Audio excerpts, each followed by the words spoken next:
Okey. Katakanlah figure 6, 10 ni adalah dinamakan sebagai graf G. Biasalah graf kita namakan G. So, macam mana kita nak tahu sama ada nilai-nilai dalam graf ni yang mana satu yang boleh jadi subgraf bagi G? Semua nilai dalam graf ni boleh jadi subgraf sekiranya, tengok ya, tengok dalam gambar rajah yang pertama tu. Tengok garisan biru. Lalu EF, FG, GH dan juga EH. Saya lalu juga HD dan saya lalu juga DC. Semua jalan yang saya lalu tu adalah jalan satu, edgesnya berada dan berasal daripada figure 6.10, graf G.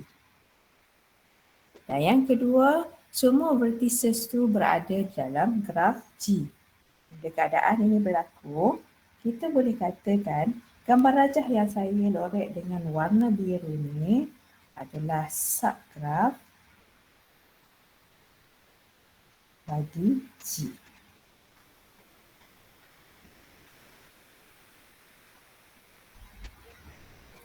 Selalunya dalam bahasa Inggeris ditulis subgraf of G. Katakanlah nama dia ni G1. G1 adalah subgraf bagi G. Kita tengok contoh kedua. Boleh ke kalau ada subgraf lain? Boleh.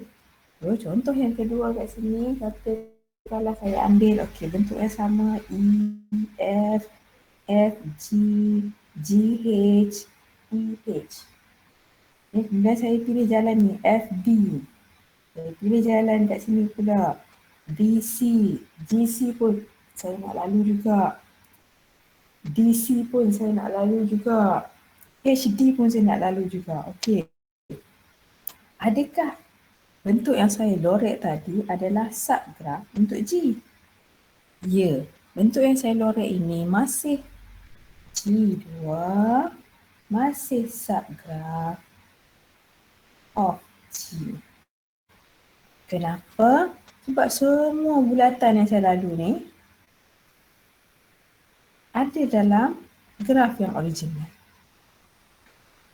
Dan semua jalan yang saya lalu ni ada dalam jalan yang original. Semua ya, bukan sebahagian tapi semua. Sekiranya dia nak jadi subgraf seperti subset juga, dia mesti melalui atau berada di dalam set yang original. Okey.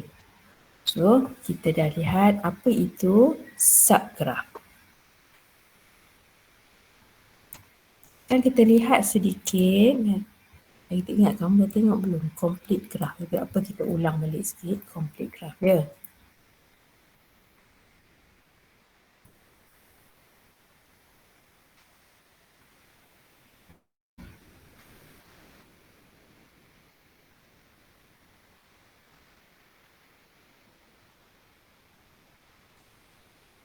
Hey everyone, welcome to Wrath of Math. I'm your host, Sean.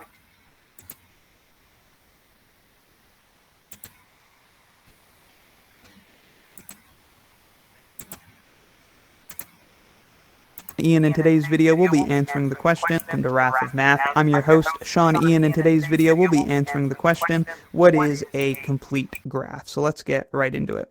For starters, let's plop down a vertex here, and suppose this is our graph. Then this is a complete graph. A complete graph is a graph in which every distinct pair of vertices is joined by an edge. And here, there isn't a pair of distinct vertices not joined by an edge. It means that a graph is complete if wherever there can be an edge, there is an edge. And we can see that in this graph, there is no possible edge that could exist because there's only one vertex. Thus, it's a complete graph. But let's make it a little more interesting and throw down another vertex. And we'll throw down this blue edge here, joining the two vertices. Now, this is a complete graph because every distinct pair of vertices in this graph is joined by an edge. There's only this one pair, and of course, they're joined by an edge. In particular, we say that this is K2, the complete graph on two vertices, which we write like that. The K means it's a complete graph, and the subscript tells us how many vertices are in the graph. So the graph we previously discussed was K1, the complete graph on one vertex. And again, this is a complete graph because there isn't any place there could be an edge where there isn't an edge. I'll also mention that this graph, the graph that has an empty vertex set and an empty edge set, that is, a graph with no vertices and no edges, some authors consider this to be a graph, some people don't. It depends on the context and, of course, the author. But if it is considered a graph, then it is the complete graph on 0 vertices. With that out of the way, let's look at a few more examples. So here we see that complete graph on 0 vertices we just went over, the complete graph on 1 vertex, the complete graph on 2 vertices, and of course the complete graph on 3 vertices. And again, all of these graphs are complete graphs because every pair of distinct vertices in the graphs is joined by an edge, and there isn't a pair of distinct vertices not joined by an edge. Now I'll show you a slightly larger example. Which complete graph is this? Well, we see there are 6 vertices, so this is K6, the complete graph on 6 vertices. It is complete because every pair of distinct vertices is joined by an edge. You can look at some of them. Those 2 vertices are joined by an edge. Look at these 2 vertices, they're joined by this edge here.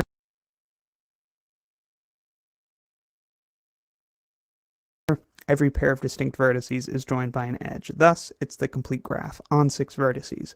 That's really all there is to it, but I'll mention one more thing before we go. That if you have a complete graph on n vertices, you know that there's n vertices in the graph, just because that's what this notation means. But how many edges are in the graph? Well, conveniently, there's a formula for it. So for the complete graph Kn, there are n multiplied by n minus 1 divided by 2 edges. This happens to be the formula for the n minus 1th triangular number, and it's also the formula for the sum of the first n minus 1 natural numbers.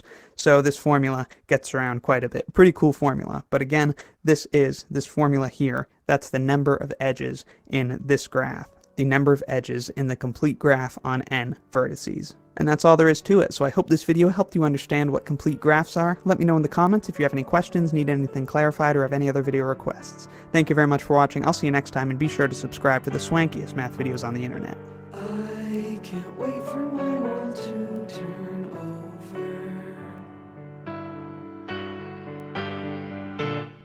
Falling.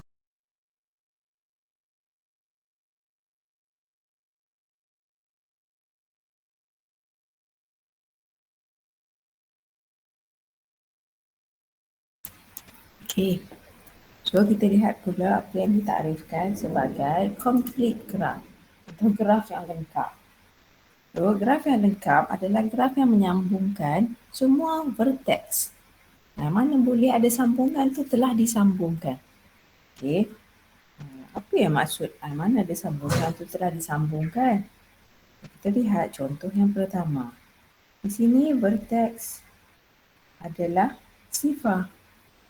So, bila kita katakan dah dia sebagai complete graph di mana bilangan vertex dia adalah sifar. Dah tak ada apa-apa kan none. So, tak boleh nak sambung apa-apa dah. So, K ni adalah digunakan tandaan untuk mewakili complete graph. P-L-E-T-E. Graf yang lengkap. Okay. So K1 kita tahu bilangan vertex dia adalah 1. So ada 1 vertex di sini. So disebabkan dia tak ada vertex yang kedua, maka kita tak boleh buat sambungan. Maksud sambungan di sini edges di antara 2 vertices, 2 bulatan yang patutnya ada. So K1 ini adalah complete graph. Okay. So sekarang K2. Kita tahu K2 membawa maksud vertexnya ada 2. 1, 2. Bagaimana dia boleh menjadi complete graph? Dia boleh menjadi complete graph apabila kita letakkan sambungan di antara kedua-dua vertex ini. So bila kita letakkan sambungan, Dah tersambung dah di antara vertex yang pertama dan vertex yang kedua dengan edges. Ingat kembali, garisan ini dinamakan sebagai edges. So there is an edge between vertex 1, katakanlah, dan vertex 2. Kalau nak bergerak dari vertex 1 boleh ke vertex 2 boleh melalui sambungan tersebut. Maka sekarang kita dah ada complete graph untuk dua vertex. Sebab dengan sambungan tersebut kita dah boleh bergerak dan telah menyambungkan kedua-dua vertex yang ada. Okey, sekarang kita lihat complete graph kalau kita ada 3 vertex. Macam mana untuk menjadikan dia complete graph? Kita kena buat sambungan di antara ketiga-tiga titik yang ada. Okay. Boleh buat sambungan yang lain selain daripada itu? Boleh. Tak boleh dah. Boleh ke tak boleh dah? Tak boleh dah. Nak sambung kat mana?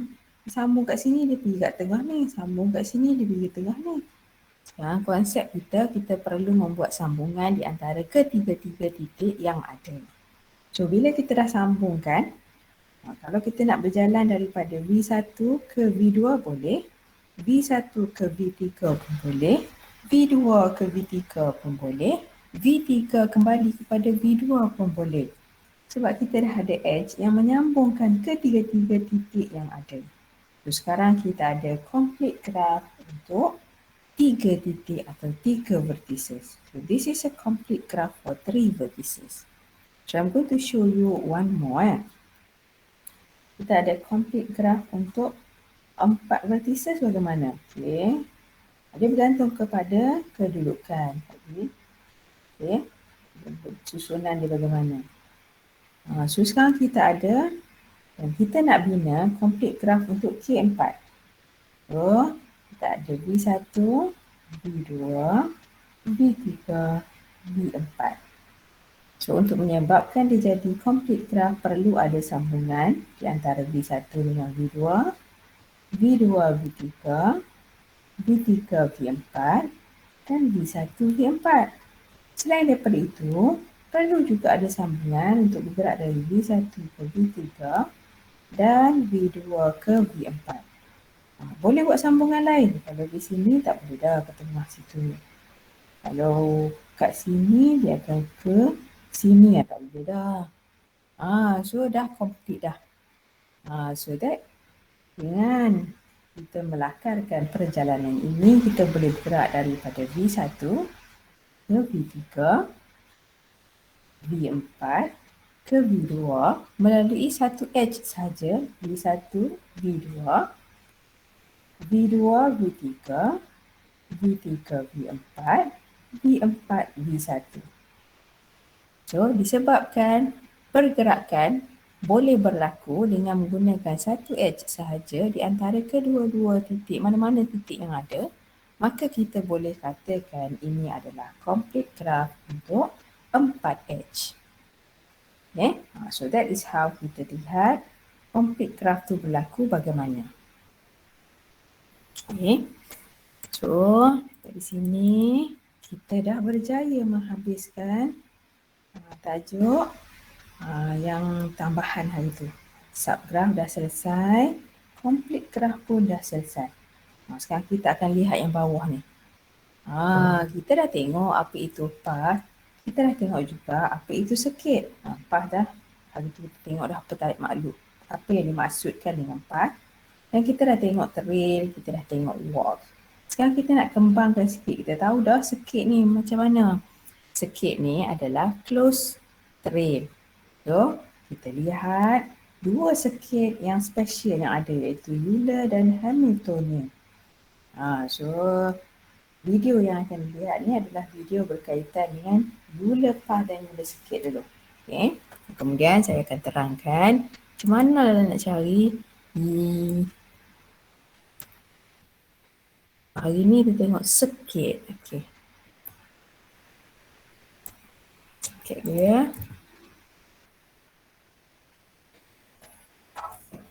Kita add.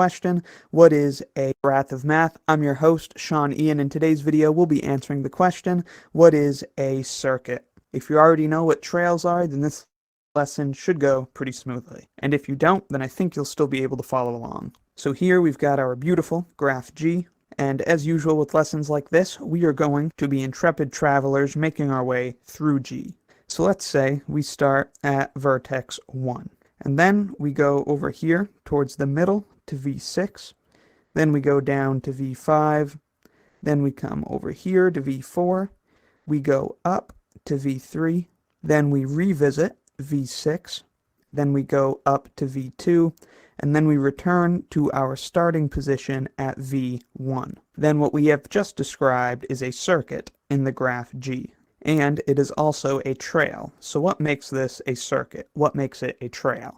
Well, let's name and describe it. We'll call it C for circuit. Then we can describe it as a sequence of vertices in G. Of course, the sequence that we traveled through. So we started at V1, then we went to V6, then we went to V5, then we went to V4, then we went up to V3, we went to V6, we went to V2, and then we went back to V1, finishing the circuit where we started. Now, as a quick recap of trails, a trail is a sequence of vertices in a graph such that consecutive vertices are adjacent in the graph and no edge is traversed more than once. So you can see in this circuit C, consecutive vertices are adjacent in the graph G. So if we are at one vertex, we can only go to adjacent vertices. If we're at V3, we can go to V4, V6, or V2. But we can't go to V5 because there's no edge joining these vertices. And then also, we didn't traverse any edge multiple times. We did traverse two vertices multiple times, both V6 and V1 we encountered twice in the circuit. So we see clearly that it fits the definition of a trail. You might remember that we say a trail is closed if its first and last vertex are the same, and we call those the endpoints. So if its endpoints are the same, it's a closed trail. So then finally, what is a circuit? A circuit is a closed trail of length 3 or more. The length is just the number of edges encountered in the trail.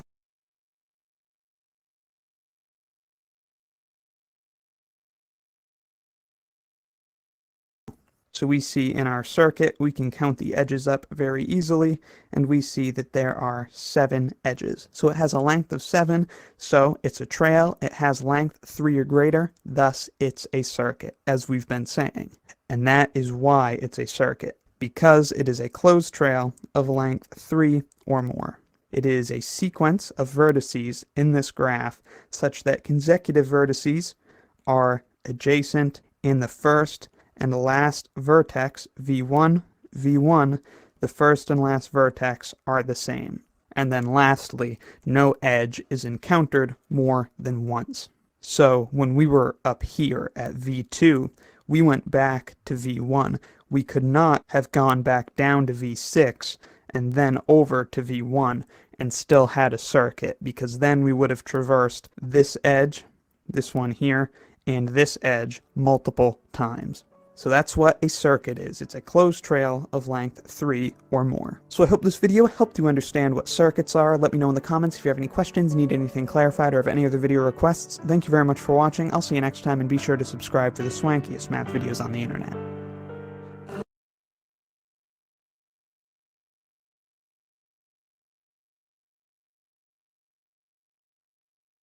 We'll be going over in today's Wrath of Math lesson. This is a viewer-requested video. What are Eulerian graphs and circuits? That's what we'll be going over in today's Wrath of Math lesson. This is a viewer-requested video. I always appreciate those viewer requests, so be sure to leave yours down in the comments. Let's say this ugly sketch is the layout of a section of a city. The colored-in blocks are blocks of buildings, and the spaces between them are streets. And suppose you are a mailman who delivers mail throughout this section of the city, and perhaps you leave from your post office starting here in the top right. Let's say you only have to travel through each street once in order to deliver all the mail on that street. Then, a question you might be interested in as a mailman who wants to deliver mail as efficiently as possible is, can you find a way through the city where you travel through each street exactly once, delivering all the necessary mail, and then returning back at the place you started? That would be a very efficient way to deliver the mail, because you'd start and stop at the post office, and you would travel through each street only the one necessary time. This is a sort of problem that makes Eulerian circuits and graphs interesting. Of course, as the graph theorists we are, we can reframe this problem as a graph theory problem. What we'll do is represent the streets as edges, and we'll represent the intersections of streets as vertices. So there we go. We've got our beautiful graph representing the layout of this city. The green edges are the streets, and the blue vertices are the intersections of streets. And if you'd like to see the graph all by itself without the city layout, this is the graph. But I like having the city layout, so let's scroll back up. As a graph theory problem, the problem we're interested in is this. Does there exist a closed walk through this graph that visits every edge exactly once? And remember, we're looking for a closed walk, so it starts and stops at the same place. Well, a closed walk that doesn't repeat any edges is called a circuit. So then we want to know if there is a circuit in this graph that visits every edge exactly once. For example, this here that I'm highlighting is a circuit. It's a closed walk that doesn't repeat any edges. It visits some vertices multiple times, but that's okay. But this is not quite what we're looking for, because we want our circuit to visit every single edge in the graph. So can we do it? Well, in this case, it turns out we can, and I am highlighting this circuit now. We're visiting every edge exactly once. We're visiting vertices multiple times, but that's okay, and then we end up at the same vertex we started at. So we've got this beautiful circuit that visits every edge exactly once, a very efficient way to deliver the mail. This, as you might have guessed, is called an Eulerian circuit, named after the brilliant Leonhard Euler. If a graph has an Eulerian circuit, then it is an Eulerian graph. This is the beautiful graph we found our Eulerian circuit in, so since it has an Eulerian circuit, it is an Eulerian graph. Now let me go ahead and write some of this down. So remember, you should already know what a circuit is. A circuit is a closed walk that repeats no edges. Then an Eulerian circuit in a graph G is a circuit that passes through every edge in G. And of course, since it passes through every edge and it can't repeat edges, it passes through every edge exactly once. And then of course, an Eulerian graph is a graph that contains an Eulerian circuit. You might also see Eulerian circuits being called Euler tours or Eulerian cycles. Now let's scroll back on up to our Eulerian graph. For those of you who don't remember how we might describe a circuit in a graph, let's quickly go over it. We'll have to label these vertices, so I'll go ahead and do that now. So I have labeled the vertices of this Eulerian graph V1 through V11. Now I'll draw that Eulerian circuit again that we went over earlier. And then, of course, we can describe this Eulerian circuit as a sequence of vertices. We will just call it C. And the sequence of vertices, of course, begins with V1, then goes to V2, then to V3, and so on, following the red arrows that I drew on the graph. Alright, there we go. You can see it's not too pretty. There are a lot of vertices in this Eulerian circuit. But that is a perfectly fine way to describe the Eulerian circuit that we drew in this graph. We go from V1 to V2 to V3 to V4 to V2, and so on. Of course, a very important question you might be wondering is, how can we know if a graph has an Eulerian circuit or not? How do we know if a graph is Eulerian? Well, let's take notice of the degrees of the vertices in this graph. This vertex has degree 2, this vertex has degree 4, This vertex has degree 2, and this vertex has degree 4. So we've labeled the degree of each vertex in orange. You might notice that every degree is even. And it might be surprising, but that is a necessary and sufficient condition for a connected graph to be Eulerian.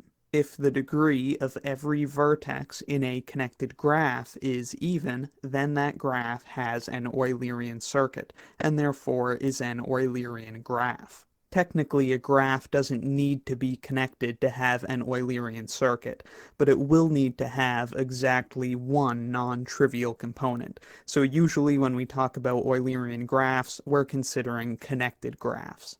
So a connected graph is Eulerian if and only if all of its vertices have even degrees, which of course means that it contains an Eulerian circuit. So I think that is really cool and surprisingly simple. We're not going to prove this in today's video, but let me know if you'd like to see a proof in the comments, and I certainly recommend trying to figure it out yourself. And now that we're talking about Eulerian circuits and graphs, we're closing in on talking about a very famous mathematical problem, the 7 bridges of Königsberg.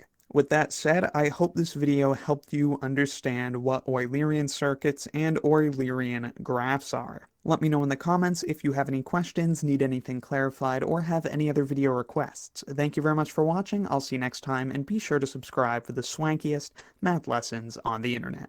And a big thanks to Valo, who, upon my request, kindly gave me permission to use his music in my math lessons. Link to his music in the description.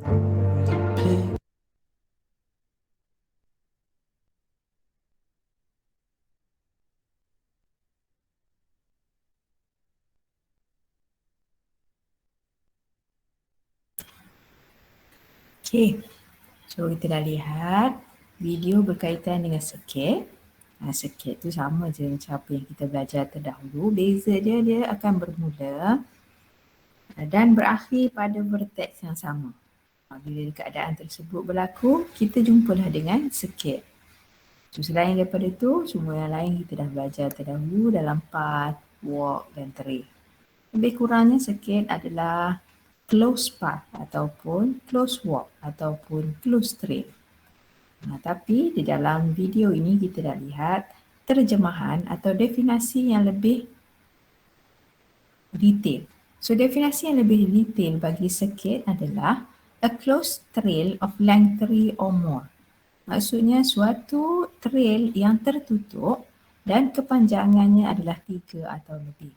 So dia tak boleh sepanjangan length 1 tak boleh, length 2 tak boleh. Dia mesti bermula daripada length 3, 4, 5, 6 dan ke atas. Dan kebiasaannya soalan ni melibatkan kepanjangan yang melebihi 3 lah. Okay. So ini adalah bahagian yang kita dah belajar 2 minggu ni adalah untuk soalan assignment kamu nanti. So dia tak akan keluar dalam test, tak ada. Okay. So ini akan keluar dalam assignment. Okay, so kita teruskan sedikit lagi. Dan 2 yang special, daripada sini kita lihat 2 path dan sirkuit special yang perlu belajar tahu adalah nama dia pertama Euler dan yang kedua nama dia Hamiltonian. Kedua-dua ni adalah nama orang. Nama orang yang menjumpai path dan juga sirkuit ini. Okay. So berdasarkan kepada video tadi, kita boleh lihat di sini a path, saya warna ya. A path in graph G is called a Euler path. Dikenali sebagai Euler path. Tahu tadi kita belajar mesti ada 2. Satu path, satu sirkuit. Nama juga ada 2. Satu Euler, satu Hamiltonian. So yang pertama Euler path adalah sirkuit, adalah path yang memasukkan, melibatkan setiap edge. Edge tu apa? Jalan. Exactly once. Jalan tu mesti dilalui sekali sahaja. Euler circuit adalah Euler path That is a circuit. Maksudnya Euler circuit adalah jalan Euler yang melibatkan setiap jalan tu sekali saja dan bermula dan berakhir pada titik yang sama. Okey. So tekanlah dalam figure 6.25 ni. Saya bagi contoh sebab tadi dia tak bagi nama kan. Kita cari, saya tunjukkan dulu Euler path. Itu kita bincangkan. So Euler path di sini katakanlah E, D, B, A, C, D. Okey. So sekarang ini adalah Euler path. Saya cuba highlightkan. Daripada E bergerak kepada D. Kemudian D bergerak ke B. B bergerak ke A bergerak ke C dan C kembali bergerak ke D. So adakah dia memenuhi definisi tadi? Ya. Kita lihat semua jalan yang dilalui yang ditandakan dengan highlight warna hijau cuma dilalui sekali sahaja. Exactly once. So ED telah dilalui, so kita tak boleh berpatah balik ke E. So kita berhenti di D sahaja. So kenapa dia dikenali sebagai path? Dia dikenali sebagai path kerana endpoints dia adalah tidak sama. So titik mula kita, this is the starting point kita. We start at vertex E and we end at vertex D. So the start and the ending vertex is not similar. So that is why, sebab itulah ini dinamakan sebagai Euler path. Sebab dia bergerak melalui semua jalan sekali sahaja. Tiada ulangan jalan. So let us have a look at contoh untuk Euler circuit. Kita tulis sini Euler circuit pula.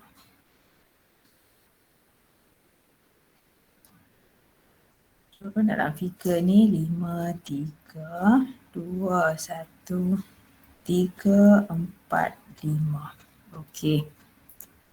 So saya cuba lalu ya. Pelajar boleh lihat 5 bergerak ke 3, 3 bergerak ke 2, 2 bergerak ke 1, 1 bergerak ke 3. Dan 3 bergerak ke 4 dan 4 kembali kepada 5. So semua jalan tu kita lalu sekali sahaja. So kenapa yang ini dinamakan sebagai Euler circuit? Yang ini dinamakan sebagai Euler circuit jika kamu lihat the starting and the ending is similar or has similar values. Titik awal dan titik hujung tu adalah pada vertex nombor 5. Inilah start, inilah juga end. END.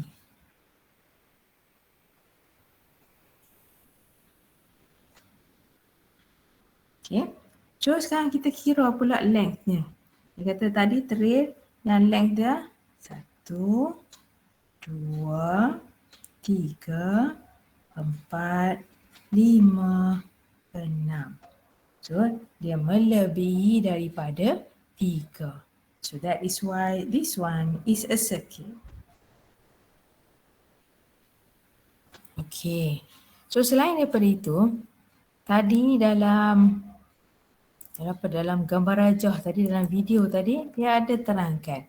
Kadang-kadang kita diberikan soalan dalam bentuk begini dan kita diminta menukarkan dalam bentuk ini. So bagaimana untuk melakukan kaedah ini? Video tadi telah memberikan beberapa tips. Yang pertama, tukarkan straight menjadi edges. Yang kedua, tukarkan intersection menjadi vertices.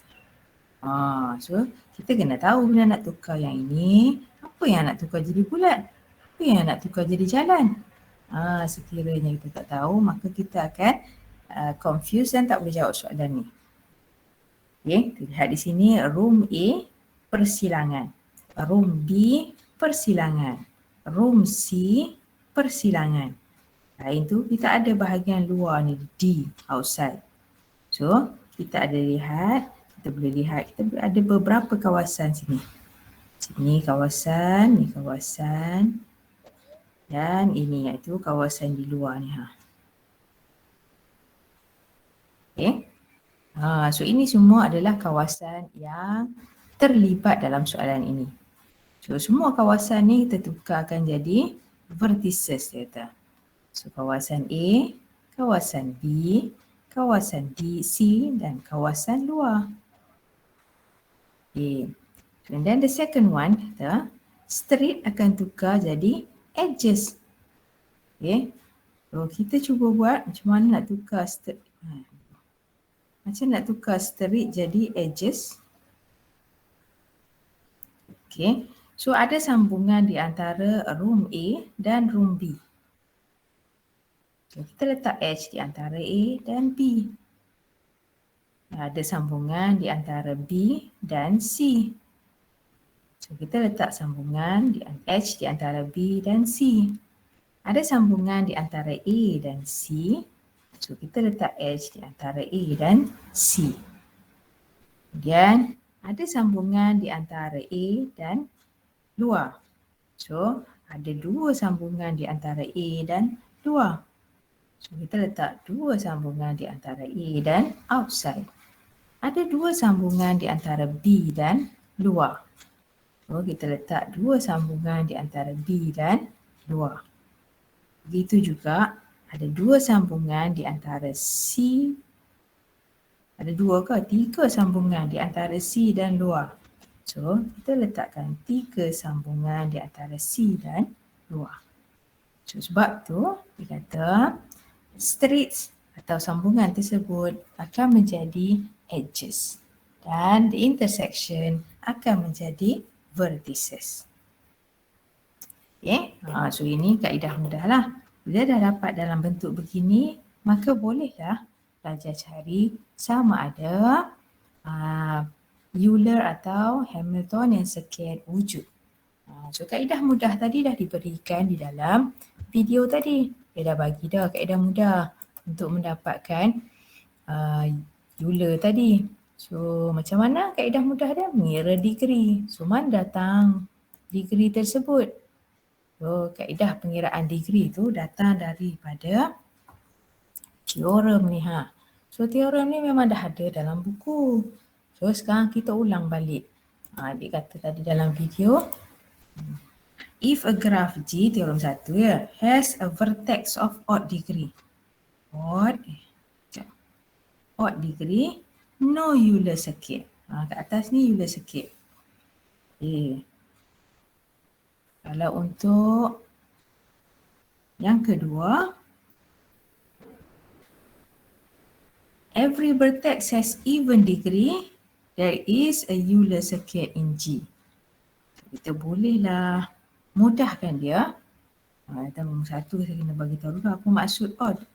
Odd tu maksudnya ganjil. Dan dia ada even. Even maksudnya genap. Saya tak tahu maksud pula. Okay. Kalau dia ada a vertex, satu ganjil sahaja. Dia ada no Euler circuit. Tak ada dah. Kalau every vertex adalah genap, dia ada Euler circuit. Seperti tadi yang ditunjukkan dalam video. Semua nombor darjah dia adalah genap. Maka dia adalah Euler circuit. So, teorem nombor 2 pula nak tengok Euler path. So, two vertices of odd. Sekali lagi dia guna. Dan exactly two vertices of odd. Kalau more than two vertices of odd degree, there can be no Euler path. Kalau exactly two vertices, there is a Euler path. Dan Euler path tersebut must begin at one vertex of odd degree and end at the other. Kalau dia tepat-tepat dua, kalau dia ada lebih daripada dua yang ganjil, cikgu I dia no Euler path. Kalau dia tepat-tepat dua yang ganjil, dia akan ada Euler path. Dan kedua-dua yang tepat-tepat dua ni akan jadi start dan juga end untuk path tersebut. Mesti bermula daripada sini nombor yang ganjil ni. So ini adalah petua dia untuk mencari Euler path dan juga Euler circuit. Bergantung kepada degree tadi. So, sebab tu sebelum ni kita dah belajar macam mana nak kira degree tu dulu. Okay. So seterusnya kita lihat Hamiltonian path pula. Sama macam tadi. Saya tulis dulu Hamiltonian path. Tengok beza ya. Lepas tu kita ada Hamiltonian circuit. Dua ni.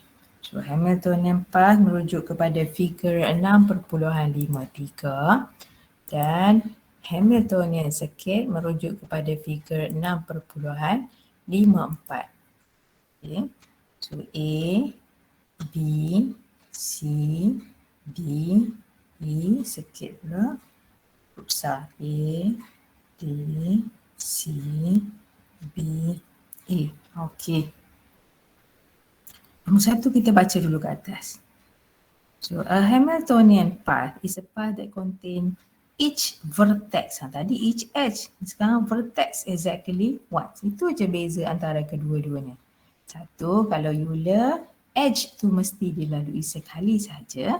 Kalau Hamiltonian, dia mesti melalui setiap vertex tu sekali saja.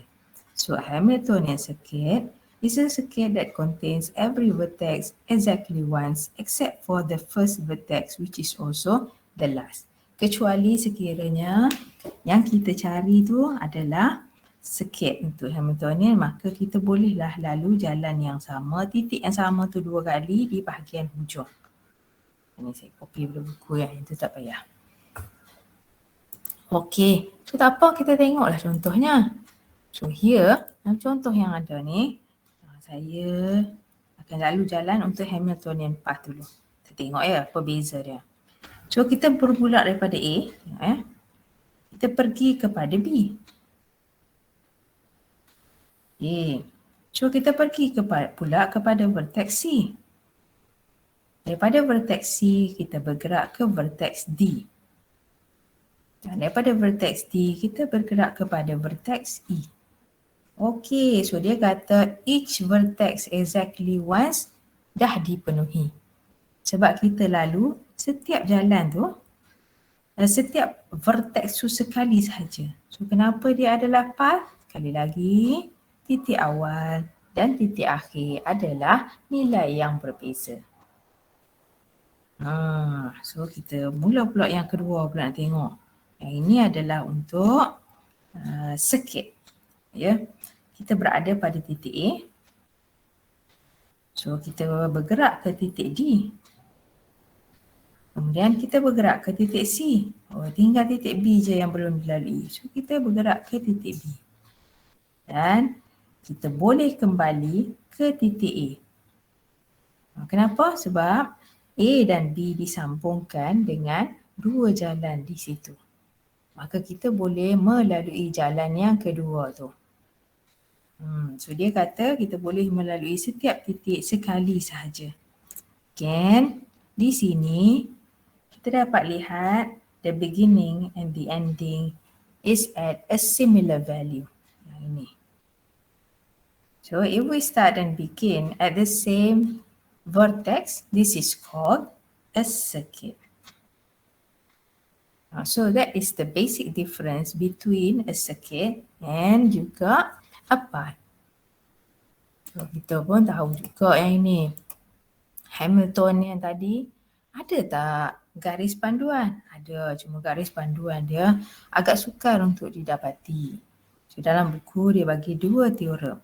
Teorem yang pertama diberikan G ada mempunyai Hamiltonian circuit if for any two vertices, ada dua bulatan U dengan V dan not tak adjacent, tiada sambungan di antaranya, the degree of U plus the degree of V is larger than or equal to keseluruhan degree. So yang pertama ni agak sukar untuk digunakan. So biasaannya semua orang akan guna yang kedua ni, teorem nombor 2. So let the number of edges of G be M, jumlah edges atau jalan dalam G ada M, maka G mempunyai Hamiltonian circuit sekiranya pengiraan ini berlaku dan dipenuhi. M adalah lebih besar atau bersamaan dengan 1/2 didarabkan dengan n square minus 3n plus 6. So n adalah bilangan vertices. Saya tulis kat sini ya. N number, saya tulis dalam bentuk cardinality lah ya. Vertices.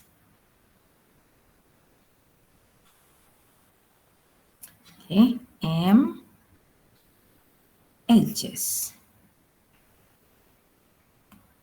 Sebab tu sebelum ni, minggu lepas kita belajar dulu bilangan cardinality untuk size dan juga order, sebab dia melibatkan size untuk bilangan vertex dan bilangan untuk edges. So with that, habislah tajuk untuk Hamiltonian dengan Euler. So kita sambung lagi, tak habis lagi tajuk seterusnya. Tajuk hari ni yang sepatutnya kita belajar hari ini, yang tu sambungkan tajuk minggu lepas je.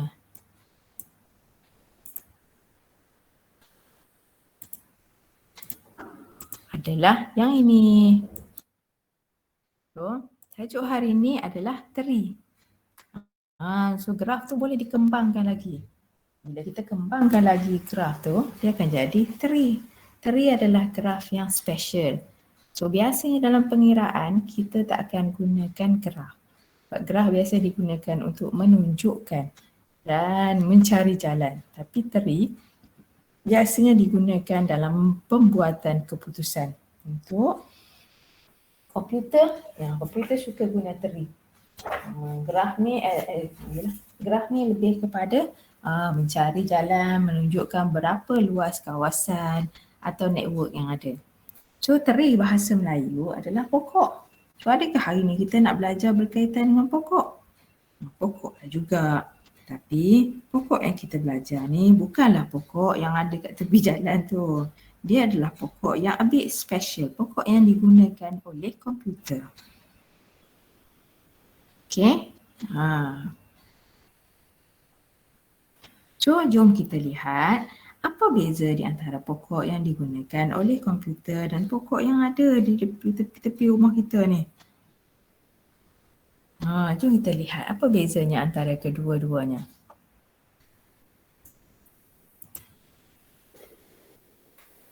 Okay. So graf biasanya diwakili dengan G. Tree pula kita akan gunakan T besar. Dalam T besar ni, pokok ni seperti pokok biasa juga, dia akan ada roots. Root nama lain untuk akar ataupun punca. So pokok dalam kita belajar hari ni pun akan ada benda yang sama. Okay. So dulu kita belajar graf ditakrifkan sebagai V, E. So kita ada bilangan vertex dengan edges. Dalam graf ada vertex dan ada edge. So bagaimana pula dengan pokok? So di dalam pokok kita akan jumpa takrifan dia T untuk mewakili pokok tersebut dan juga V sifar, V sub 0. Dengan V sub 0 ini adalah root tadi. So sebenarnya dia adalah kembangan daripada graf, namun ditulis dalam bentuk yang berbeza. Atau sekiranya kita baca takrifan di sini, T is a tree if there is a vertex V0 in A with the property that there exists a unique path in T from V0 to every other vertex in A, but no path from V0 to V0. Tak ada jalan daripada root kepada dirinya sendiri dan cuma wujud satu jalan daripada V0, V0 kepada vertex lain. Okey. So, di sini kita tahu TV0 adalah rooted tree bila tak ada cycle. Maksudnya tak ada loop dan V0 is the only root of tree. Akar untuk satu pokok cuma ada satu. Okay. Each vertex, setiap bulatan dalam T selain daripada V0 mempunyai indegree 1 dan V0 mempunyai indegree sifar. Ingat lagi apa maksud indegree? Darjah kemasukan. Maksudnya bahagian anak panah yang kita gunakan dalam D graf hari itu. Kita dah kira dah ni. D graf hari itu kita jumpa dengan in degree dan juga out degree. So konsep inilah yang digunakan dalam in degree ni. Panah lah. Okay. So adakah semua pokok ada anak panah? Mula-mula je. Mula-mula dia panggil directed tree. Lepas tu undirected tree. So tree pun sama macam graf. Mula-mula kita belajar ada anak panah. Lepas tu lama-lama dia tak ada anak panah. Bila dia dah kembang. Sebab kalau semua ada anak panah, komputer dia malas nak lukis anak panah banyak-banyak. Okey, tak apa. Kita tengok dulu. Kita tengok dulu yang ini. Yang ni apa pula ni? Inilah tree. So kita bermula dengan terminologis. Abaikan dulu apa takrifan tadi, tak apa. Nanti kita ulang balik sekali lagi. Sekarang kita bermula dengan terminologis untuk tree ni. Untuk ahli ya. So terminologis dalam tree ataupun terma-terma yang ada dalam tree ni adalah yang pertama sekali, tengok V0 tadi. Merah lah ya. V0 tadi. Ingat lagi apa yang saya sebut tadi? V0 ni adalah dikenali sebagai root. Okay. So, daripada apa yang kita lihat tadi, root dia punya anak panah semua bergerak keluar. So, kalau kita kira in degree untuk root, in degree-nya adalah bersamaan dengan sifar. Dia tak ada anak panah yang masuk. Kita lihat yang bawah ni. Semua vertex lain selain daripada V0. So, in degree untuk V1, in degree untuk V0 adalah 0, 1. In degree untuk V2, V1 juga 1. In degree untuk V1 juga adalah 1. Okey. So ini memenuhi takrifan tadi yang kita belajar tadi. Here. This one. Each vertex dalam T selain daripada V kosong, yang V kosong tadi, selain daripada tu in degree dia adalah 1. V kosong in degree dia adalah sifar. So kalau lihat di sini, sini semua in degree dia 1, V kosong in degree-nya adalah sifar. Maka apa yang kita ada di sini adalah tree T, nama dia tree dengan root dia adalah V sub 0. Okey. So, sebab tu kita boleh kenal tree. So, dalam tree ni, selain daripada in degree nak kenal tree ni macam ni, okay, tree juga ada beberapa terma lain yang perlu diketahui. So, apa dia lah terma lain pula dah? Terma lain yang pertama adalah parent. So, di sini V0 is macam pokok keluarga, is the parents of V sub 1, V sub 2 and V sub 3. Titik. So, terma pertama, parent. So, maksudnya adalah bulatan atau vertex di atas ya, akan menjadi ibu bapa untuk vertex yang berada di bawah. Okay. Selain daripada parents, disebabkan parents ada ke atas, maka kita boleh tulis, saya tukar pen lain aja. V sub 1, V sub 2 and V sub 3 are the offspring atau children of S. Sila hijau.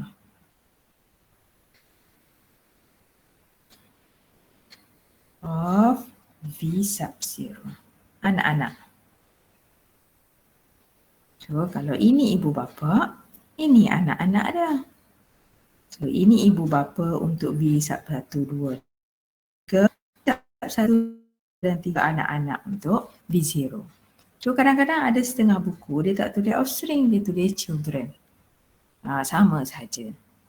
So, yang ketiganya, terminologi yang ketiga, adik-beradik V sub 1, V sub 2 dan V sub 3 berasal daripada parent yang sama. Parent yang sama iaitu V sub 0. Maka V sub 1, V sub 2 dan V sub 3 sibling. Maksudnya adik-beradik.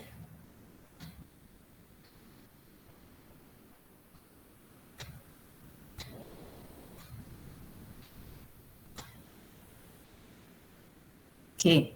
So, merujuk kepada gambar rajah yang ada di sini, kita boleh juga mengatakan V sub 1, V sub 2 dan V sub 3 are LEAVES. Apa pula dah leaves ni? Leaves ni adalah vertices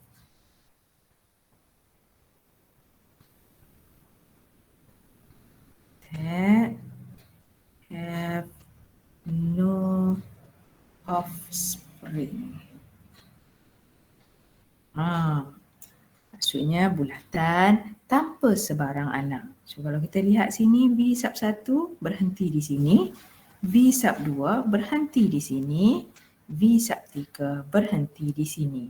Maka ini semua dinamakan sebagai leaves atau dedaun. Dalam slide yang pertama ni kita dah lihat parent, offspring, sibling dan juga leaves.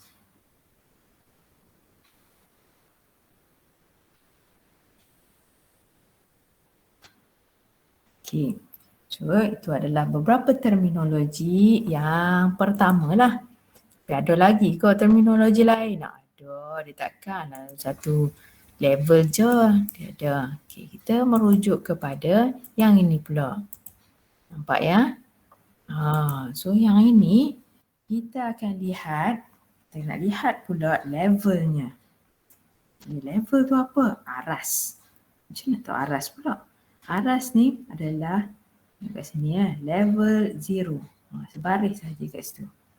So level 0 tu sentiasa diduduki oleh satu sahaja vertex iaitu root. Level 1 tengok. Biasanya dia diduduki oleh, dia tak kisah berapa banyak, semua yang duduk dekat sini adalah parents biasanya. So adakah root juga parent? Ya. Root adalah root atau V0 kat case ini, V sub 0 in this case is the parent of V1, V2 dan V3. Dia masih parent. And then we have level 2. Ya, dia sebaris saja dia letakkan begitu. So bila lukiskan tadi, pastikan pelajar lukiskan dia begini. Jangan pula dia ada yang level tinggi, level rendah sikit, lepas tu disengit ke kiri, sengit ke dia mesti sebaris untuk memudahkan pelajar nak kira apa. Ini adalah untuk memudahkan pelajar mengira ketinggian. So dalam konsep ini kita akan belajar HEIGHT, ketinggian. So kalau dia tanya, what is the height of this tree? Apakah ketinggian pokok ini? Ketinggian dia adalah this one. Oh, silap. The maximum level. So maximum level kita adalah level 2. So ketinggian dia pokok ini tingginya adalah 2.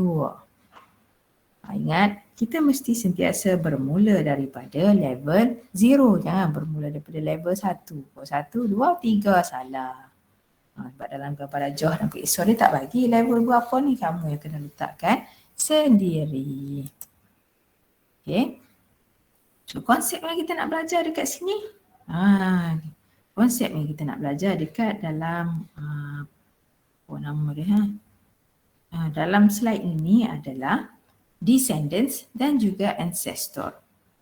So, yang berada di paling atas ni adalah dikenali sebagai descendants. Bukan, ancestor balik dah. Cikgu pun. Ancestor. Nenek moyang. So nenek moyang biasanya ada 1. Tapi dalam setengah kes V1 adalah juga nenek moyang untuk V4. Boleh juga dikatakan begitu. Dan semua yang ada di bawah ni,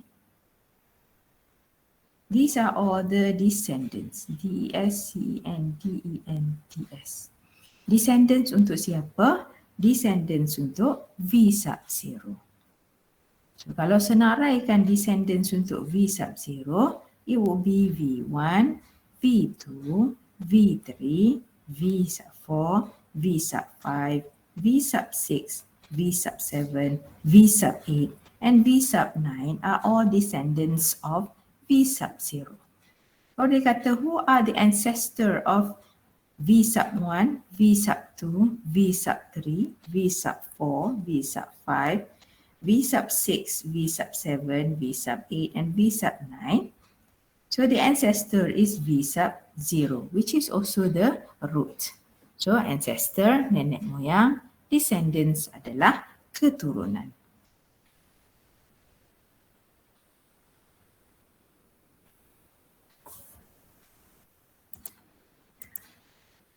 Okay, so let us have a look at yang ini. Ini teorem yang diberikan. So let TVO be a rooted tree on set A. Dia ada rooted tree macam tadi yang kita dah lihat. So T is sifat-sifat dia. T adalah A refleksif. Kenapa A refleksif? Sebab dia tak ada loop. Dia tak boleh ulang balik. Ingat refleksif maksudnya A kena R dengan A. So dia A refleksif lah. Dia tak boleh ada hubungan dengan dirinya sendiri. So T is asymmetric. Dia tak boleh patah balik. Dia kena satu hala saja. Dan patah balik dia tiada. So asymmetric lah. Tidak simetrik. If AB ahli kepada T dan BC ahli kepada T, maka AC bukan ahli kepada T dan juga dia tak transitif. Dia tak boleh ada patah balik daripada anak kembali kepada parent, kembali kepada ancestor, tidak boleh, tidak dibenarkan. So, N is a positive integer, yang bawah ni ya, saya tunjukkan. If N is a positive integer, we say that T is an entry. Tree pun ada nama. If every vertex has at most N offspring, kalau anak dia paling banyak N, maka nama dia adalah N3. So kita boleh tulis sini 3 boleh ada 2 nama. Satu N3 dan juga complete. Terlupa perkataan complete. Complete N3. Bergantung kepada bilangan anak dia, N offspring dia. If all vertices of T other than the leaves have exactly other than the leaves, yang penting ya.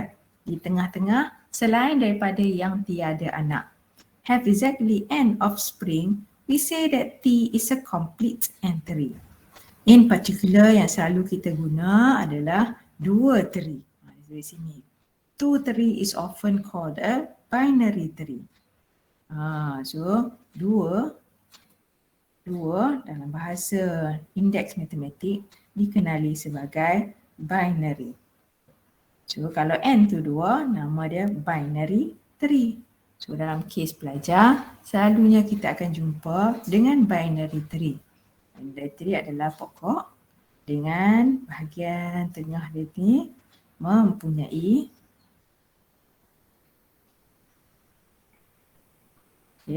ni semua bahagian bawah ni adalah leaves.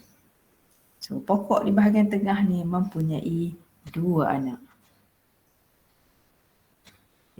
Parent dan dia ada 2 anak. Dan biasanya pokok ni lebih daripada, level dia lebih daripada 2 lah. Yang ni level 2 je kan. So nampak macam pendek dah sikit Okey. So jom kita cuba ulang kaji sedikit sebelum kita bergerak ke tajuk yang selanjutnya. Okey, so typekan di bahagian komen tu berapa level untuk pokok ini. Kita ulang kaji level. So kita ada pokok dekat situ, typekan level dia berapa. Sekejap kita bincangkan.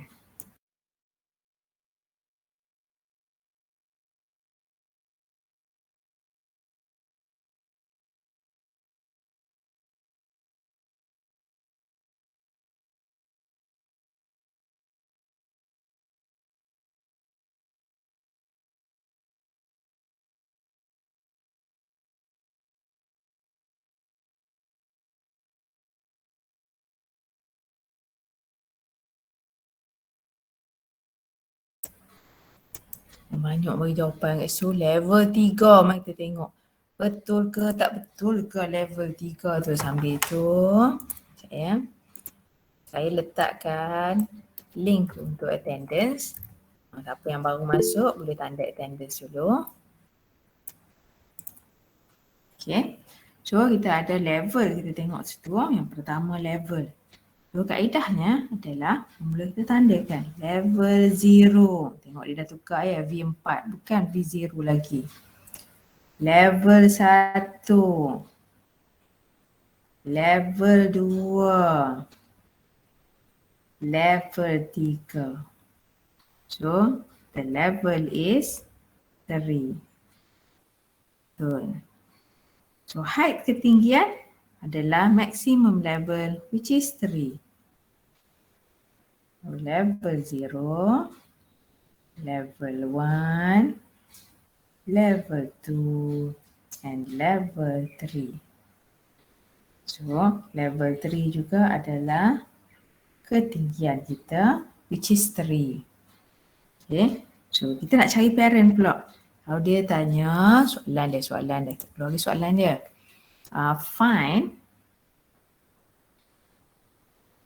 the parent of V8. Cuba tandakan kat situ. Siapa parents untuk V8 ni? Macam jawab dekat bahagian chat tu, kita tengok. Faham ke tak faham sebenarnya?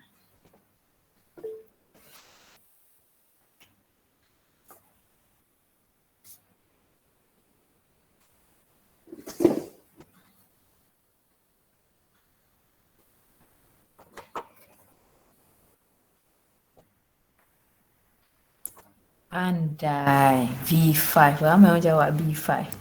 Kenapa mereka jawab V5 ni? Betul. V5 ni berbelasah je letak V5. Okey, tak apa. Yang tak tahu tengok V8 ni anak dia. So kita gerak ke atas garisan yang ada ni. Sama macam konsep graf, dia kena ikut garisan. So di atas daripada V8 adalah V5. So parent untuk anak dia V8 adalah V5. So very good, a very good job. Jawab je V5, betul. So soalan lain, find the offspring. Banyak ada S of katakanlah V7. Type dekat situ. Tak payah. Saya tahu dia tak boleh nak kecilkan 9 bukan 10 tu. So tulis je ikut nombor yang biasa tu. Okay. Offspring of V7. Type di bahagian komen. Ya, pandai Asma. 9 dengan 10. So offspring adalah yang berada di bawah. So V9, V sub 9 and V sub 10 adalah anak. Untuk V7 ni mak ayah dia, parent dia. Dalam kes pokok ni parent dia ada satu je, tak ada dua lah. Jangan tukis dua pula. So V7, parent, V9 dan V10 adalah anak. Okay, very good. Now, katakanlah saya tanya soalan, nak sibling pula. Find the sibling, SIB.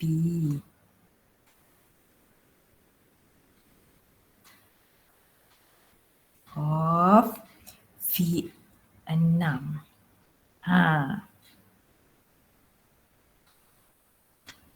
So siapa sibling V6? Cuba type di bahagian komen.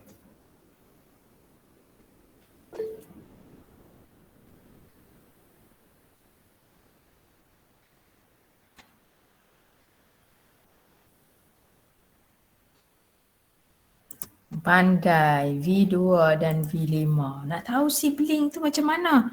Ada lagi yang tengah confused. V2, V5. Macam mana dia orang dapat V2, V5?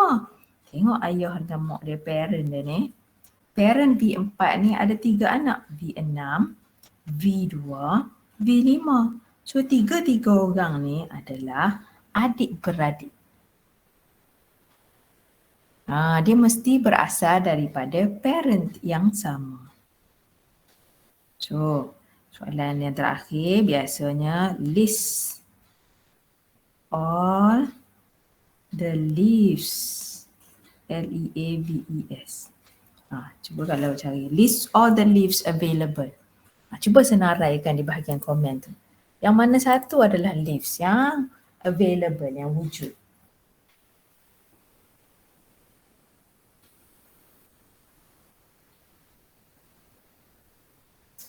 Banyak ya?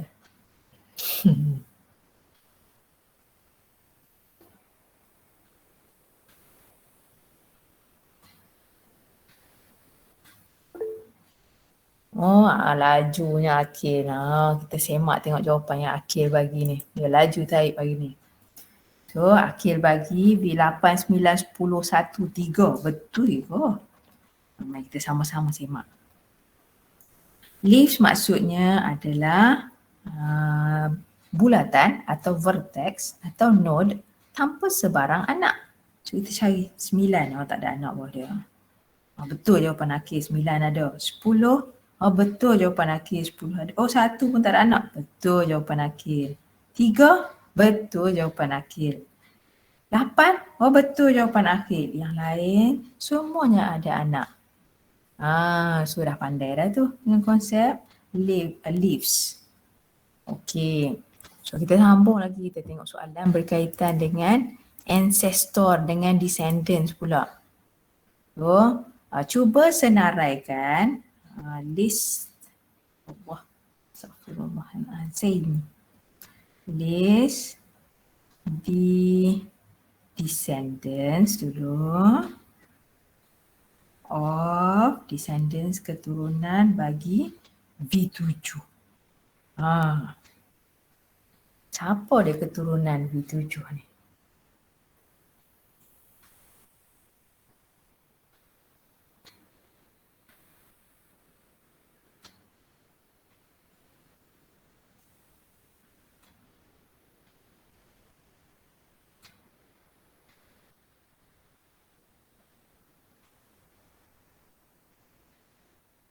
Oh, V9 dengan V10.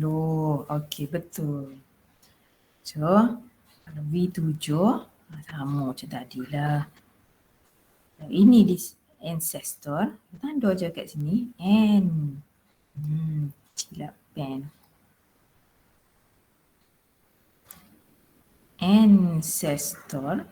Maka yang di bawah dari sini semua adalah descendants.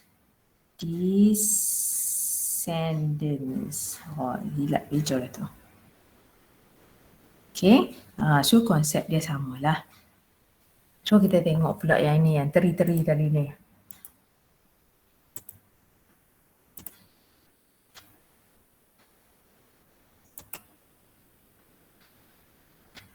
Oh, saya tanya soalan dulu. Okay. Is this a binary tree? Kita tahu dah binary pokok dengan dua anak.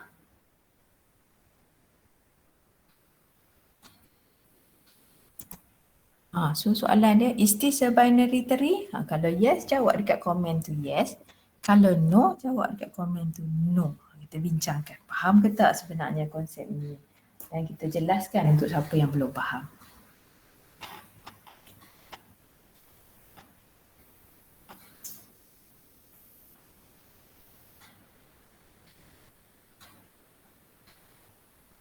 Tak ada jawapan dah.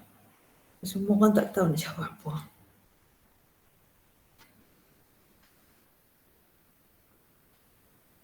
Tak faham. No, Najib jawab. Jom kita tengok sikit. Ni tadi saya dah baca dah ni, saya rasa kan. Dia kata kat atas ni lah. Kita tengok sekali lagi, tak apa. T is an entry jika every vertex has at most n offspring. So, kita kena kira bilangan anak dia. At most, paling banyak anak dia ada berapa kat sini. Kita semak macam tu. Okay. So, tanda dulu level dia. Tanda dulu level dia. Tanda dulu level dia. Tanda dulu level dia. Okay. If all vertices of T other than the leaves have exactly n offspring, we say that T is a complete tree.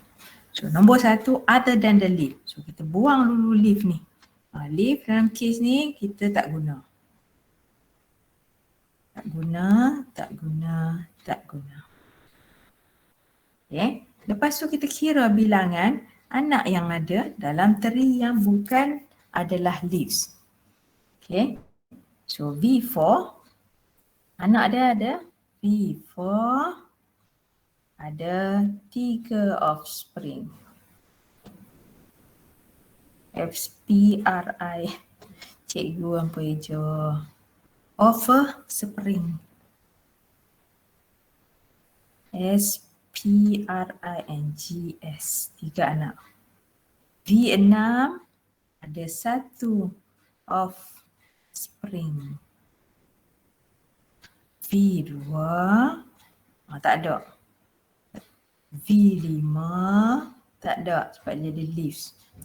V7 tak ada sebab jadi leaves. So, sebab dia kata other than the leaves.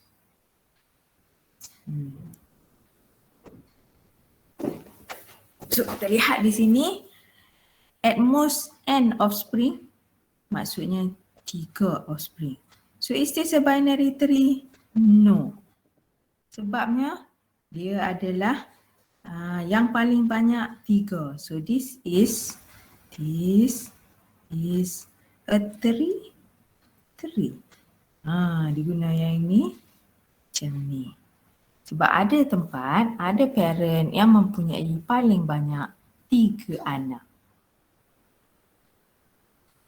Okay. Sekarang faham dah? Sebab sambil-sambil kita nak faham tu, kita tengok pula konsep subtree. Subtree ni Subtree ni dah belajar belum? Sama macam subgraf Cuma kita ulang balik dalam bentuk teri je. So dia baca teri VO rooted 3. V ahli kepada T. TV also rooted 3 dengan root V. We say that TV is the subtree beginning at V. Susahnya. Tak susah. Ni gambar rajah yang sama. So sekarang yang pertama sekali nak cari subtree. Okay. Tengok ni. Ni semua ni.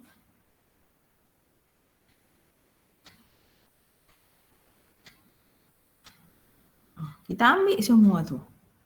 So, semua tu akan ada dekat sini. Subtree, sebahagian daripada. Kalau kita potong branch tu, kita dapat yang ini.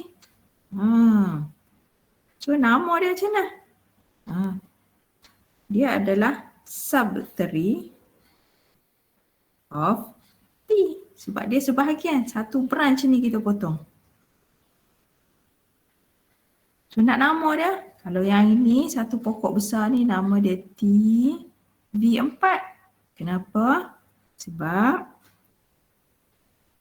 root dia V4. Maka untuk pokok yang kita dah potong ni, nama dia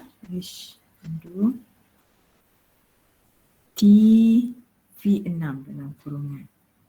Kenapa nama dia T V6? Root dia V6.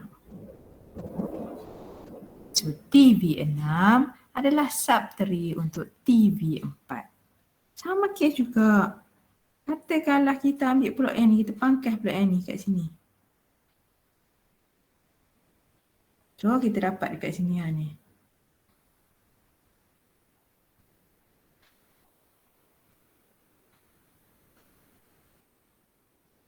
Okay. So ini adalah pokok ni yang kita pangkas di sini. Adakah ini subtree? Yeah, this is a subtree of T. Nama dia apa? Nama dia, tak nampak ya? TV2 apa dah? Nama dia TV2. Kenapa V2? Sebab dia bermula daripada V2 di sini. Dan the last one kat situ, V5.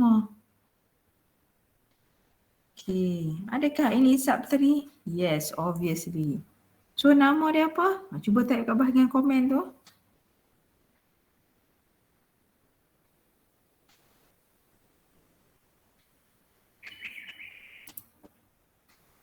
TV5 pandai.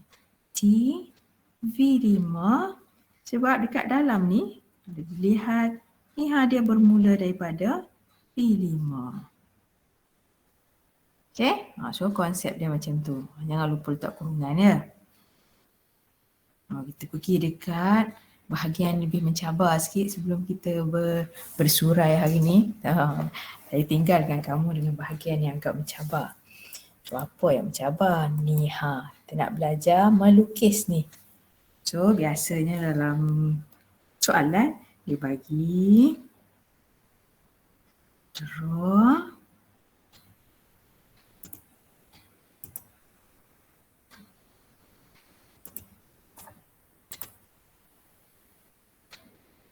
teri 2 titik. Ini soalan. Yang apa yang ada kat bawah ni jawapan dia tau. Yang ni yang kamu kena draw. So macam mana nak draw ni? Yang itu yang saya nak tunjukkan.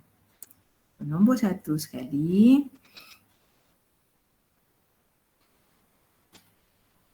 Pelajar kena tahu formatnya. So, format? Ya, format. Bila nak lukis ini, tu tak ada muka surat ni, saya bagi muka surat lain pula. Okey. Bila nak lukis ni, dia perlu ada format. So, format dia macam mana? Format dia begini ya. Bahagian tengah dia mesti ada operator. Bulatan. Operator tu maksudnya apa? Operator tu maksudnya operasi yang kita akan gunakan. So, kalau kita ada tambah, tolak, darab, bahagi, dia akan masuk di bawah bulatan operator. So, kalau ada nombor, dia akan masuk di bawah bulatan bawah ni. So, nombor dengan alfabet. And number 1, 2, 3, 4, 5 sampai seterusnya, dan A adalah alfabet. So, operator boleh tambah, tolak, darab, bahagi, kuasa dan seterusnya. Semua tu nama dia adalah operator. Okay. So, kita akan tengok dan kita mesti gunakan bracket yang diberi. So, consider the fully parenthesized. Parenthesized maksudnya ada bracket. So, kita tengok pembinaan pokok ni adalah bergantung kepada parenthesize. So, bracket yang paling dalam akan berada di bahagian paling bawah. Bracket yang paling dalam 2 darab dengan X. Okay. So, seperti biasa untuk buat kes ini, untuk selesaikan soalan ni kita mesti bergerak dari depan dulu. So, bila kita bergerak dari depan, kita cari daripada kurungan 3 tolak kurungan 2 darab dengan X.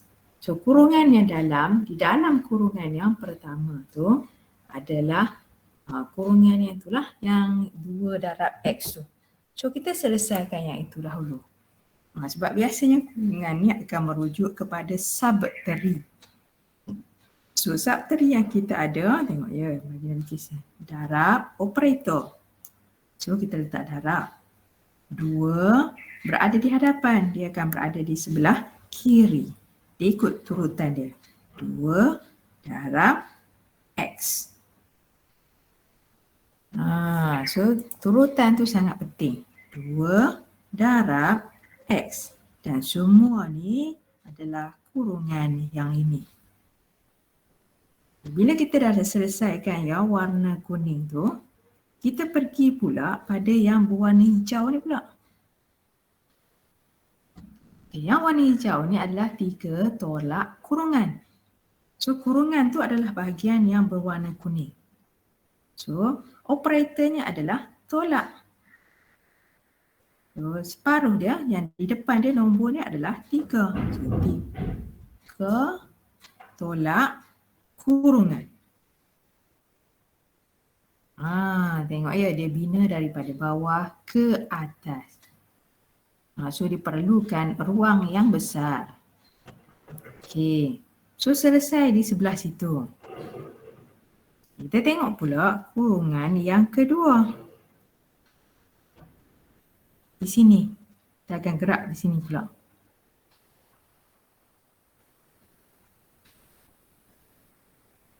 Okey. Kurungan yang pertama dan kurungan yang kedua diasingkan oleh tanda tambah. Maka di tengah-tengah ni kita ada tanda tambah. So, ia membezakan kurungan yang pertama dan kurungan yang kedua. So, there are 2 sides sini. Ini anak panah yang pertama, selesaikan bahagian ini. Anak panah yang kedua, selesaikan bahagian ini.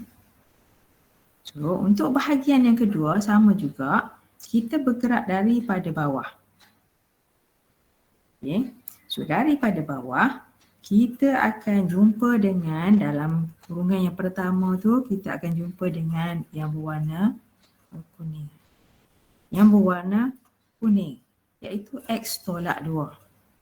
So, di sini operatornya adalah tolak. Dan huruf di hadapan adalah X. X tolak 2. Kemudian, kita lihat kurungan yang berwarna hijau. 3 tambah X. Operatornya adalah tambah. Huruf di hadapan, nombor di hadapan 3 tambah dengan X. Dan kita naik atas lagi untuk selesaikan pula yang berwarna biru. Kedua-dua kurungan disambungkan dengan operator tolak. So, tolak ni menyambungkan kurungan kuning dan kurungan hijau.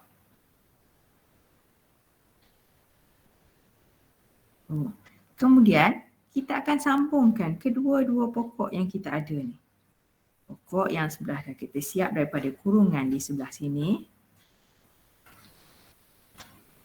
Dan pokok yang telah kita siapkan dari kurungan yang sebelah sini. So, kedua-dua pokok disambungkan oleh tanda tambah. So, tambah ini akan menyambungkan kurungan pertama dan kurungan kedua. Okey, nampak senang sebab saya dah buat banyak kali. This one will be a hurdle bila kamu nak lukis macam rupa kamu lukis ya. Apa? So, jangan risau. So, ada satu lagi soalan di sini yang kamu boleh buat dulu sebagai latihan untuk minggu ini. Jangan buat dulu sebab esok kita ada test untuk tajuk lain, tajuk yang sebelum ni. So, yang ini buat selepas test esok. So, study untuk test dulu. Hari ni study untuk test dulu. Sekejap lagi saya letak kat bahagian apa ya? Bahagian stream tu, apa tajuk-tajuk yang akan masuk.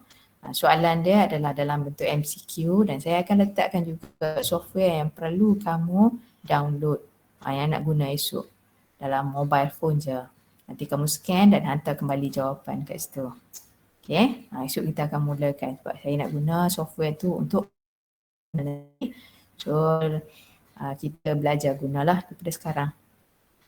Okay, so ada sebarang masalah. Saya rasa ni je lah masalah dia yang nak buat graf ni. So ada lagi aplikasi lain tapi saya berhenti dekat sini sebab dikeri pun berhenti dekat sini. Saya bagi peluang untuk kalau ada pertanyaan.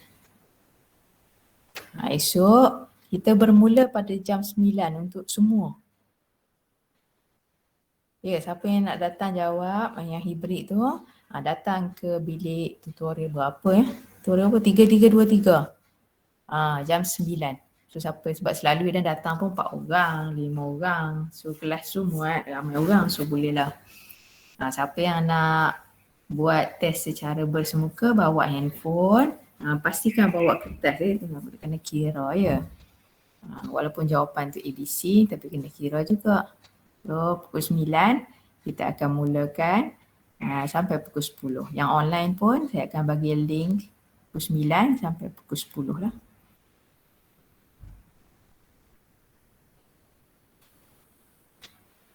Okay, kalau tak ada soalan, that should be all for today. Salah dan silap tu saya minta maaf. Kita jumpa esok lah untuk test ya. So, kita tutup majlis dengan tasbih kafarah dan surah Wal-As.